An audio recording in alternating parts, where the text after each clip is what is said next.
Hello दोस्तों, कैसे हो आप लोग। आई होप कि आप सभी अच्छे होंगे, आपकी पढ़ाई बहुत अच्छी चल रही होगी। तो आज की वीडियो में हम लोग क्या सीखने वाले हैं। आज की वीडियो में देखिए हम लोग सीखेंगे समीकरण इक्वेशन को हल करना।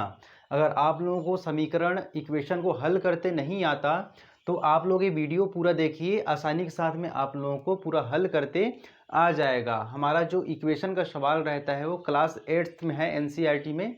अगर ये वीडियो देख लिए तो वहाँ का जितने भी इक्वेशन का सवाल है वो पूरा आप लोगों से बन जाएगा। तो देखिए यहाँ पर मैं 4 क्वेश्चन सॉल्व करने वाला हूँ और चारों क्वेश्चन को आप लोग अच्छे से देखिए। तो यहाँ पर इक्वेशन को सॉल्व करते समय हमको गणित का जो नियम रहता है, पक्षांतर का नियम, उसको समझना पड़ता है। तो चलिए देखिए, यहाँ पर 2 क्वेश्चन लिया हूँ मैं। ये पहला क्वेश्चन है और ये दूसरा क्वेश्चन है। तो दोनों क्वेश्चन को पहले सॉल्व कर लेते हैं, उसके बाद में मैं 2 क्वेश्चन और लूँगा और उसको हम लोग सॉल्व करने वाले हैं। तो देखिए सबसे पहले ये पहला हमारा जो क्वेश्चन है क्या है, x+3 = 5। तो सबसे पहले पक्षांतर का नियम हम लोग समझ लेते हैं। यहाँ पर लिख दिया हूँ पक्षांतर का नियम। ये गणित का नियम है, इसको आप लोगों को समझना है। तो देखिए जो प्लस रहेगा, अगर प्लस वाले चिन्ह को हम लोग उस साइड भिजाएंगे, इस साइड लाएंगे बराबर के, तो ये क्या में हो जाता है, माइनस में हो जाता है। और यही माइनस अगर इस साइड है, इस साइड से उस साइड लाएंगे तो ये क्या हो जाएगा, प्लस में हो जाएगा।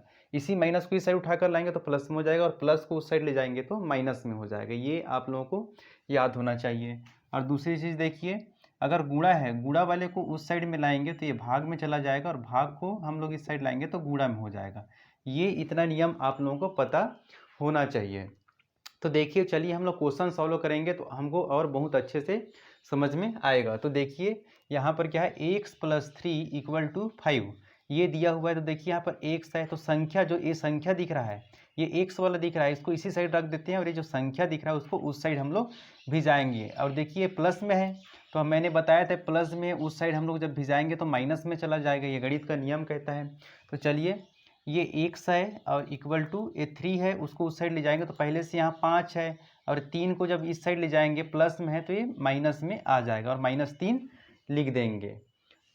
अब देखिए यहाँ पर x बराबर कितना हो जाएगा, 5 में से जब 3 घटाएंगे तो हमको कितना मिलेगा, 2 मिलेगा, और यही हमारा क्या हो जाएगा, आंसर हो जाएगा। तो इस प्रकार से आप लोगों को सॉल्व करना है, बहुत ज़्यादा ईजी है।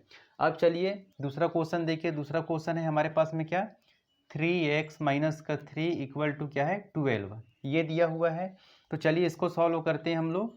देखिए मैंने बताया था x है, यहाँ पर x गुणा में है, तो इसको हम लोग अभी इसी साइड रखेंगे। ये -3 अकेला है तो संख्या को उस साइड भिजा देंगे, तो ये 12 है, -3 को उस साइड भिजाएंगे तो प्लस का 3 हो जाएगा। देखिए माइनस वाले को उस साइड भिजाएँ तो प्लस में आ गया, और ये गुणा में है, अभी गुणा का भी मैं बता रहा हूँ। तो देखिए इसको पहले सॉल्व करते हैं। 3x बराबर 12 में से 3 जोड़िए, कितना हो जाएगा, 15 हो जाएगा। अब देखिए ये x और ये 3 क्या है, आपस में ये दोनों गुणा में है, गुणा में है ना, और गुणा में है इसलिए क्या हो जाएगा, ये 3 को जब उस साइड भिजाएंगे हम लोग, x को इसी साइड रख देते हैं, ABCD वाले को एक साइड रख देते हैं। इसको जब उस साइड भिजाएंगे तो कहाँ चला जाएगा, ये गुणा में है तो गुणा का कहाँ चला जाता है, देखिए भाग में, तो भाग में चला जाएगा इसके नीचे में।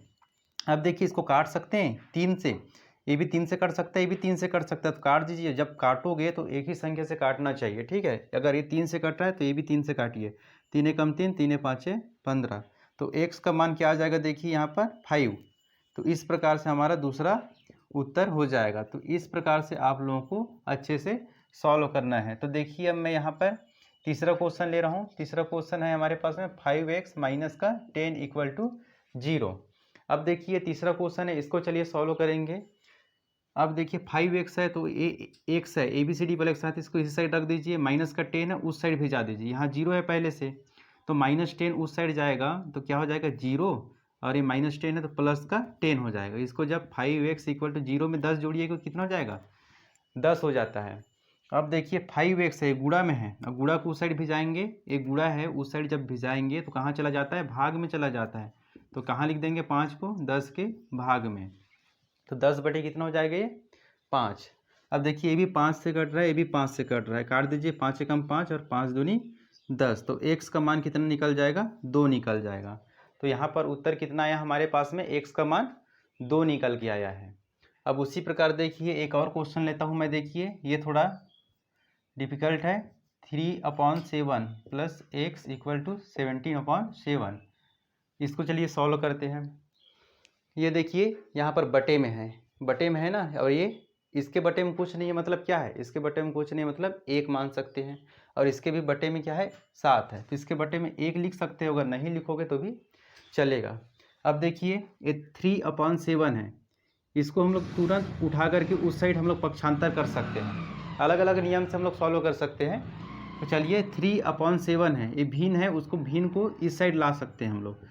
देखिए x को इसी साइड रख देते हैं, बटे 17/7। अब ये प्लस में है, जब उस साइड आप लोगों को दिख तो रहा है भाग में, लेकिन इसके सामने में क्या है, अभी प्लस है, ठीक है। तो इस प्लस वाले को उस साइड ले जाएंगे तो ये माइनस में चला जाएगा, 3/7 ऐसा, ठीक है। अब चलिए x बराबर हो जाएगा 7 और 7 का एलसीएम लेंगे तो कितना आएगा, 7 आएगा। एलसीएम मतलब देखिए ऐसा वाला सीखे हो ना, 7 और 7 का एलसीएम लेंगे तो क्या से जाएगा, 7 से ही जाएगा, 7 एकम 7 और 7 एकम 7, यहाँ जो आता है उसको बोलते हैं हम लोग एलसीएम बोलते हैं, ठीक है। तो एलसीएम हमारे पास में कितना है, बड़ा सा डंडा खींचेंगे, ये हो जाएगा 7। अब इस वाले 7 में इस 7 का पहले भाग लगेंगे, तो 7 एकम कितना हो जाएगा, 7 हो जाएगा। तो एक बार जा रहा है तो 1 का गुणा हमको ऊपर में करना है, तो 17 एकम 17।